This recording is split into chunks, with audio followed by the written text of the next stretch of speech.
ஓம் சாந்தி. அவ்யக்த சமிக்ஞை 21 பிப்ரவரி 2024। एक दो का मुख मीठा कराने के साथ आपका मुखड़ा भी मीठा। ஒருவருக்கொருவர் மற்றவர்களுடைய வாயை இனிப்புகள் கொடுத்து இனிப்பாக்குவதைப் போல அதன் கூடவே தங்கள் முகமும் கூட இனிமையாக இருக்கட்டும். அவர்களுக்கு வீடு தேடி வருபவர்களுக்கு ஏதாவது ஸ்வீட் நம்ம சாப்பிடறதுக்கு கொடுக்கிறோம், அவர்களுடைய வாயை இனிப்பாக ஆக்குறோம், இனிப்பினுடைய சுவையை கொடுக்கிறோம். அது போல உண்மையிலேயே நம்முடைய முகமும் கூட இனிமை நிறைந்ததாக, இனிமை என்றால் அந்த புன்னகை நிறைந்ததாக, ஆன்மீக அன்பு நிறைந்ததாக இருக்கட்டும்.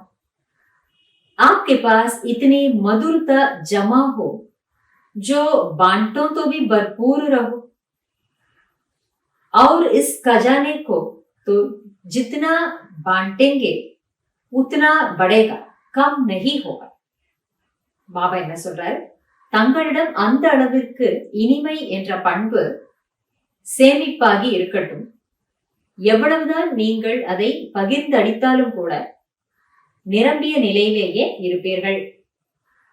மேலும் இந்த பொக்கிஷத்தை யார் எந்த அளவுக்கு பகிர்ந்து கொடுப்பார்களோ அந்த அளவுக்கு அதிகரித்துக் கொண்டே சொல்லுமே ஒழிய குறையாது. அந்த அளவுக்கு அதிகரித்துக் கொண்டே செல்லுமே ஒழிய குறைய போவதில்லை.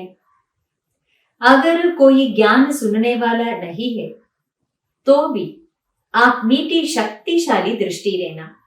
ஒருவேளை உங்களிடம் ஞானத்தை கேட்பவர்கள் என்று யாரும் இல்லை, யாரும் வரவில்லை என்றாலும் கூட நீங்கள் தங்களுடைய இனிமையான சக்தி நிறைந்த திருஷ்டியை அவர்களுக்கு கொடுத்து விடுங்கள். ஞானம் கேட்கக்கூடியவர்களாக யாரும் இல்லை, அவர்களுக்கு நேரம் இருக்காது. அப்படின்னா கூட நாம ஆன்மீக திருஷ்டிய, அந்த இனிமை நிறைந்த திருஷ்டிய, அன்பு நிறைந்த திருஷ்டிய, பாபாவுடைய நினைவுல நிறைந்த அந்த திருஷ்டிய நாம் அவர்களுக்கு கொடுத்தாலே போதும்.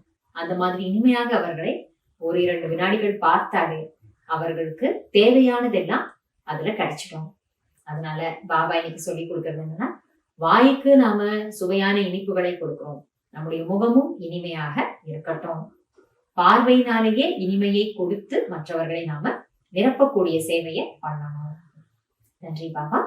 ஓம் சாந்தி.